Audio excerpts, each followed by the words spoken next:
YouTube world, this is Tescot again with another guide on how to find these ion crystal caches.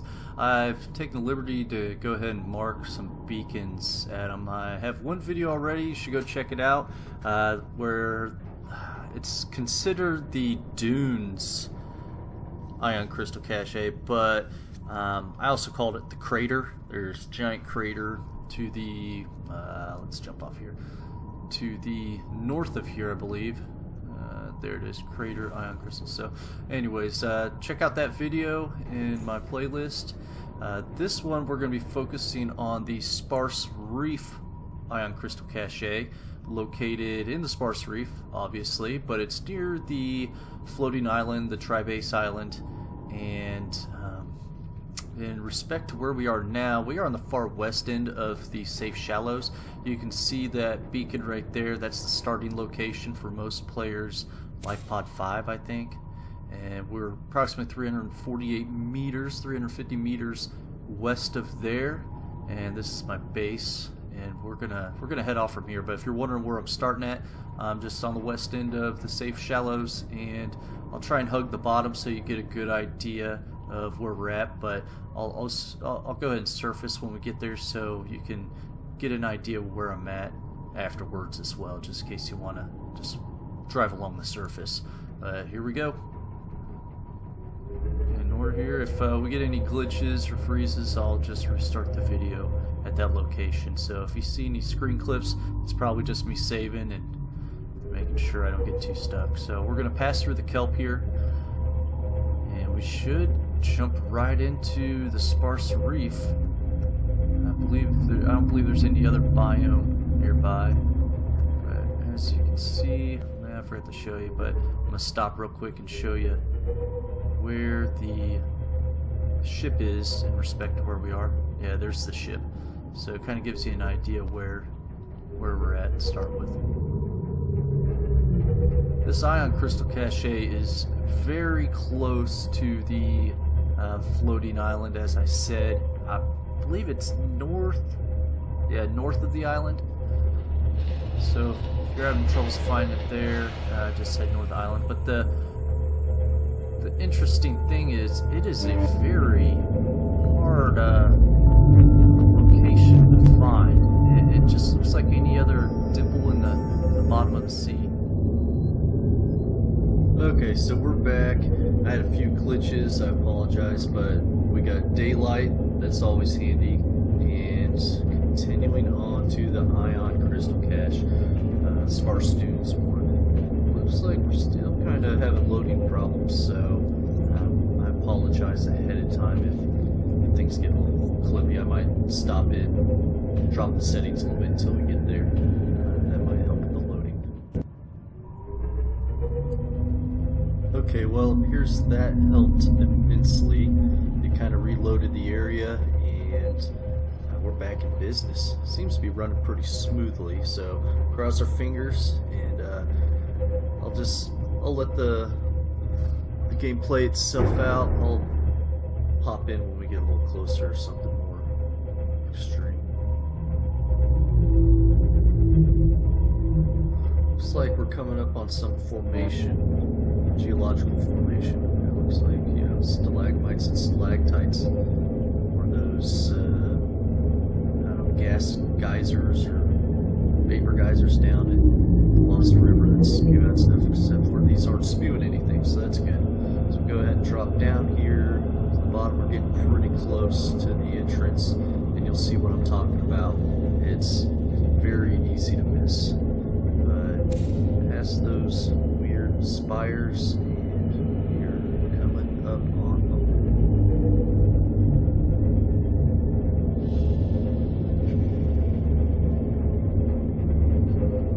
Pretty sparse down here. Now you see off to the right there, we got an archway that sits right next to it, so that should be able to help you find this location a little easier. Forgot about the archway. Looks like there's a cave or an arch over there as well. And here we are. We are sitting right on top of the entrance. And you'll see when we get a little lower what I'm talking about. Oh, it's easy to skip. But we will go ahead and surface to the top and get you a look at the surroundings, the island, and the aurora. Kind of catch your bearings on where we're at. Let's take her to the top. Go ahead and switch to the upper camera here. It only makes sense. I really wish they would put the depth on the camera. I know I've said it before, but you know, with all this technology, how hard would it to, you know, just put a little depth indicator on there. Alright, here we are. We are on the surface. There is the floating island. Floating island's, I don't know, probably, was that southwest of, or southeast of here, so we are northwest of it. There's the aurora directly to the east, so we are directly west of the center of the tail section of the aurora, and there's my base at the sea moth back there to the northeast, so we are southwest of the base, or safe shallows. In the distance there is the starting life pod, so we're directly southwest of the starting life pod if you want to use that as a reference when trying to find this location. So we'll go ahead and drop back down. Hopefully that helps you catch your bearings for a moment, and we will go ahead and enter the cave system. As you can see, we're back down at the bottom of the sea. You can see how easy it is to miss the entrance to this cave. So let's go ahead and jump in the prawn suit. Okay, so let's double check, make sure, yep, we brought all our stuff. So I brought all the artifacts I have right now, just in case we miss something. I don't, or there's a fancy door that, you know, I'm assuming it's a purple artifact, but I'm not 100% sure. So, where are we? Already lost? Great. Okay, there's the entrance. So, let's jump on in here and see what's inside. I don't expect anything new other than ion crystals, but you never know with these add-ons. Oop. Looks like we got a, is this another entrance or cave? Okay, there's where we are, or where we came from. And yes, it appears it's nighttime, so can't really see crap right now, but that's the archway right above. So I'm gonna wait until daytime and bring it right back. Beautiful, we're back to daylight. Perfect. And there's the arch, you can see. And if you want to just jump under the arch and enter it that way, that's probably a better way to enter this place. Going on through. What's this? Drill it? I've never used a drill before, and it appears that it doesn't give us anything, so great. I don't know what the point is, but it's still kind of cool. Maybe it's something they're working on. But let's get back to the primary.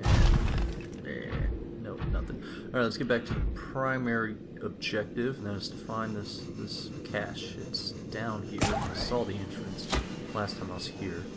It's kind of up here, or is this just another ledge? Yep, appears like it's another ledge. Maybe another entrance, not sure, but found two entrances to this place. Ah, here we go. You can see the alien architecture. You know we're somewhere good. It's either going to be ion crystals or glorious data. I really like the architecture. They're very simple people. You'd think this little cave would have a statue or, you know, something else to kind of, you know, show off their greatness, but they're very simple creatures. They like their power and they like their data. And that's about it. Very big modular structures too. Let's go on down. Ah, another door. It's locked, but look at those power lines. You can definitely tell it's probably going back to the lava castle. That's where the power looks like. We got a little spotlight. I don't know if it's a motion detector, but I'm guessing it's just a light. Pretty straightforward. Looks like, yes. Oh yeah, that's pretty cool.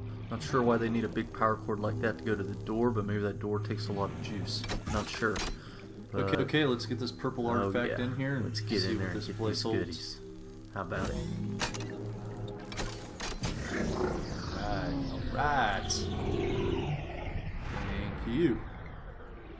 Alright, looks like similar architecture, different than the other ion crystal cache. This definitely has a different purpose than before. Ooh, these pedestals lift up again. I don't know what this the purpose of this place is. Looks like we have one data cell or data bank. What are we calling these? Data terminals. Got some fancy lights above everything. I don't know if those like electrocute you if you take the ion crystals or what's going on with those, but let's grab this data go back to the prawn suit so we don't run out of air and read it and find out what this place is all about. Okay. Data downloads. Alien Sanctuary A. I wonder if there's more than one sanctuary. Welcome aboard, Captain. Thank you, sir. Thank you, Gregory. Okay. Alien Sanctuary A. This antechamber where this data set was discovered has been identified as some form of alien sanctuary. Ceiling fixtures. Now, I was wondering about this. The structures mounted to the ceiling of the cavern cast a low green light over the data hubs below, but they are also regulating the pH level of the surrounding water and emitting a low frequency sound wave. It is possible the intent was to ensure ideal conditions for some practical end, but their purpose may also have been ceremonial or even recreational in nature. Aesthetics. Like much of the alien architecture discovered on 4546b, the design is ornate. The ion crystals mounted on the pedestals are not being drained of power, suggesting they serve some more symbolic purpose. Similarities to old Earth religious iconography, sure, may be coincidental, but they may also indicate some shared ancient cultural history. Assessment, further data required. Of course. Always further data, but that's fine. Wrong button. Let's see if we get the prawn suit inside there. Surely the opening's big enough. Nice little front porch light. So we took the data safely. Now let's get some of these ion crystals. Appears that there's 6 of them. I don't see anything happening. Kind of has a glow. I don't know if that's just temporary. See if it goes away. Oh, okay, so it kind of lights up. That's cool. Lights up when it lifts up there. Like, oh! The old gift awaits. Alright, so 6 more ion crystals. That's 3 more ion power cells worth of ion crystals. I think I need 12 total for the Cyclops. Not sure why I would need that many crystals for the Cyclops, or why I would need ion power cells for the Cyclops, but hey, why not? I'll take them if I can get them. Alright, well, that's all the time I have for this video. I hope it, if you're having problems finding this location, I hope it helps. I tried to give you a good view from the top and all angles that I thought would be helpful. You can always go look up the coordinates, but I don't like to do that, hence why I play in survival mode. But if you like this video, smash that like button. Feel free to subscribe for the latest videos. And I got a little straw poll going here. Been torn on whether or not starting another game. I'm going to continue on with the Subnautica for a little while, but if you'd like to see me take it back to the beginning of the game, kind of from beginning to this point, put it in the comment section. I'm willing to replay the game again. If you'd like to see a different game, put that in there as well. I'm not sure what game I want to play next, but I've been thinking it over, so I thought I'd take it to the viewers and ask your opinion. So let me know in the comments section. Hit that like button, subscribe, and until next time, this is Tescot out. Peace.